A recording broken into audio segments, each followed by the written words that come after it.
I was born a sponge. I soaked up everything. And it's been a story of great fortune in my life that I have been soaking up and exposed to wonderful people and influences aiming me toward goodness. I found myself time and again being cultured in environments which allowed me to absorb good morals, to hear good teachers, to witness inspiring examples of love and compassion. My parents gave birth to 4 children. I was the baby. While I was hanging out in the womb, my father died in a plane crash. 5 years later, my mom remarried.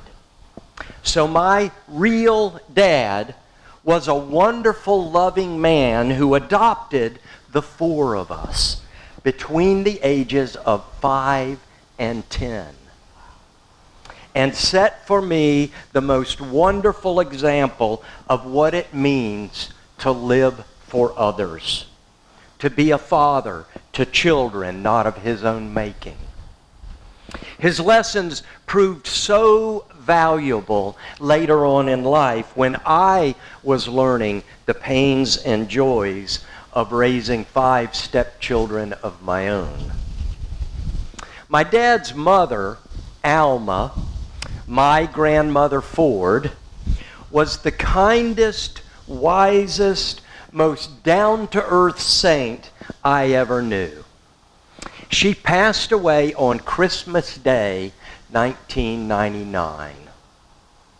As a child, I spent as much time with Grandmother Ford as I was allowed, and she taught me how to respect the worth and dignity of everyone.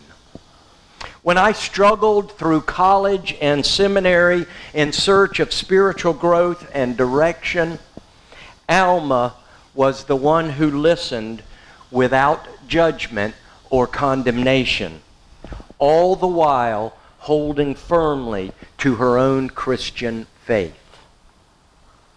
The best things in life are not things, Grandmother taught.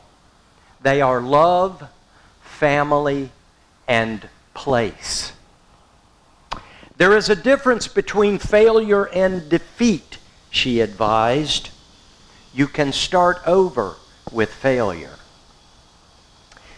There is no right way, she said, to do a wrong thing. And finally, a perfect day is when the sun is shining, the breeze is blowing, the birds are singing, and the lawnmower is broken. The living tradition we share as Unitarian Universalists draws from many sources. Among them are words and deeds of prophetic women and men which challenge us to confront powers and structures of evil with justice, compassion, and the transforming power of love. Straight from our UUA bylaws. That word, justice, is such an important one for Unitarian Universalists. It appears twice in our 7 principles. Much of the work we do in the world revolves around justice. Visit the UUA.org website. The first words you will see are these: live your values aloud, not alone. Just beneath those words, click on Act for Justice, where you will learn about our current programs, resources, and actions aimed at living our faith. Programs like Love Resists, correcting the wrongs in our criminal justice system, or Side with Love, which was formerly known as Standing on the Side of Love, offering interactional guidelines for our churches. or the Green Sanctuary program, now in its third phase. Our work toward voting rights for all, climate and environmental justice, immigration reform, LGBTQ equality, reproductive justice, dismantling white supremacy, on and on, we march toward a goal of world community with peace, liberty, and justice for all. Words and deeds of prophetic women and men. One of the greatest strengths of our association with the Unitarian Universalist faith is our pluralism. We draw from so many sources: Jewish and Christian, earth-centered and humanist. I could stand in a pulpit on Sunday morning and cite passages of wisdom from the Bible or Quran, from the Tao Te Ching or modern literature, from Jesus Christ, who said, "A wise man builds his house upon the rock," to Henry David Thoreau, who said, "What is the use of a house if you haven't got a tolerable planet to put it on?"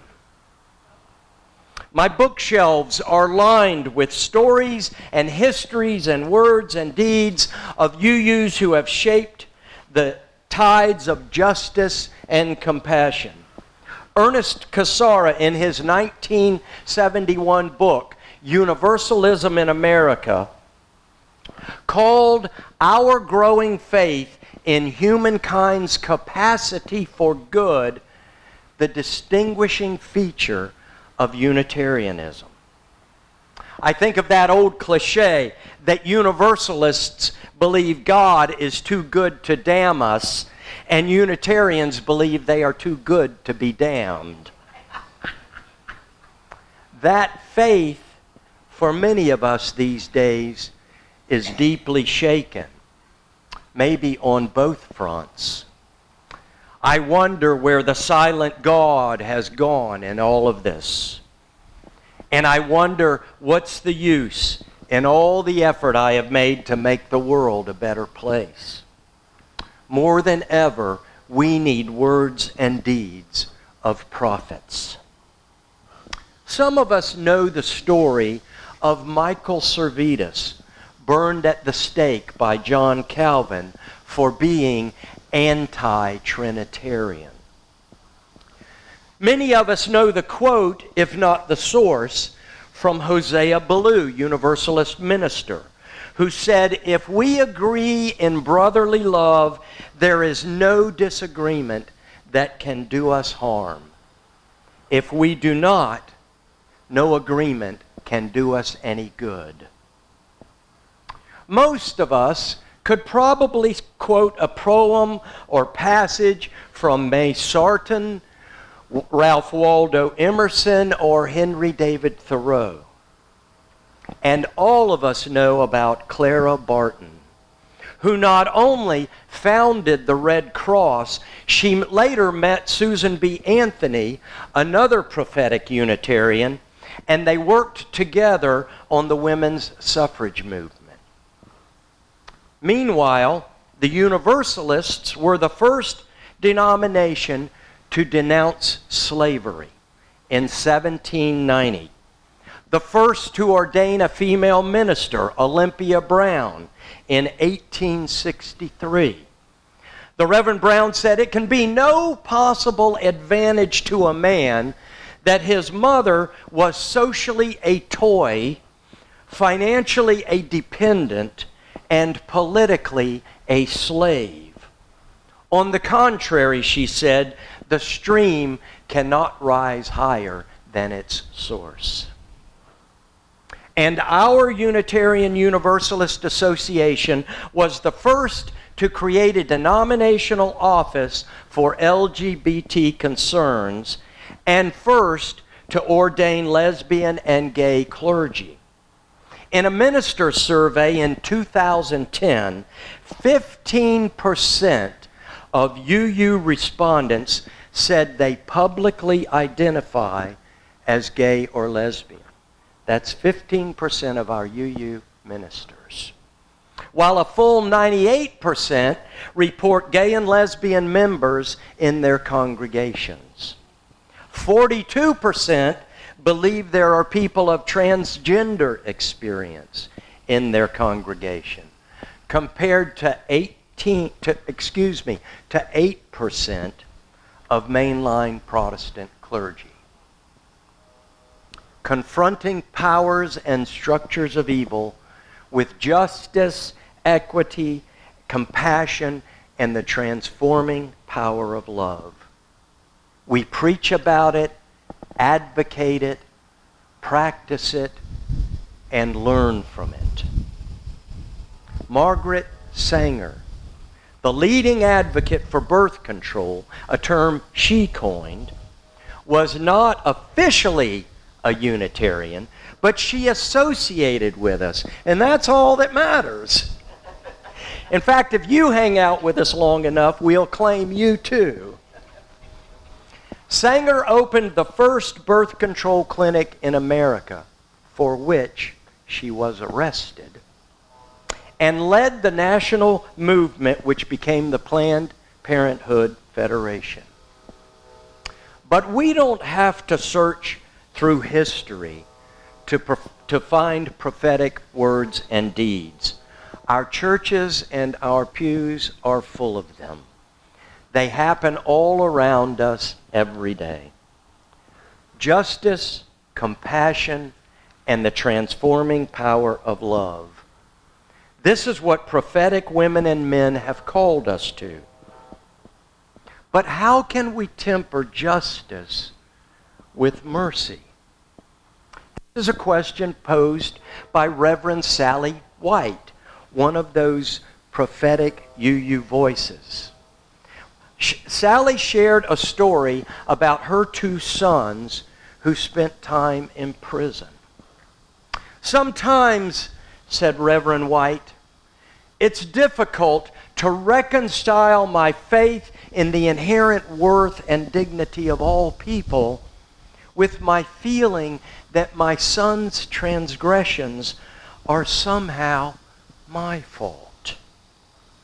Ultimately, it's my own worthiness that I call into question. I blame myself for not being a good enough mother. She said, on my best days, though, I fall back on two truths. One is simple and practical. The other more spiritual and complex. First, the simple truth. When I am tempted to blame myself, I remember the words of a wise teacher who told me, Sally, you are not that powerful. In the complicated fabric that is my life and my son's lives, I am an integral part. But I do not have the power to shape them, to make them, or to break them. This they do for themselves. I am responsible for my own life, and they are responsible for theirs. Try as I might, I do not have the power to change their lives. Not for better and not for worse. I am not that powerful. The other truth, she said, is that we are connected. We are bound in a network of memories and hopes and dreams. These connections are fragile and can be severed by fear or violence, by ill will or careless neglect. And these connections are strong and resilient, strong enough to hold us in our times of weakness, of doubt, of need. Reverend Sally said, justice may judge, but mercy forgives. Justice may punish, but mercy heals.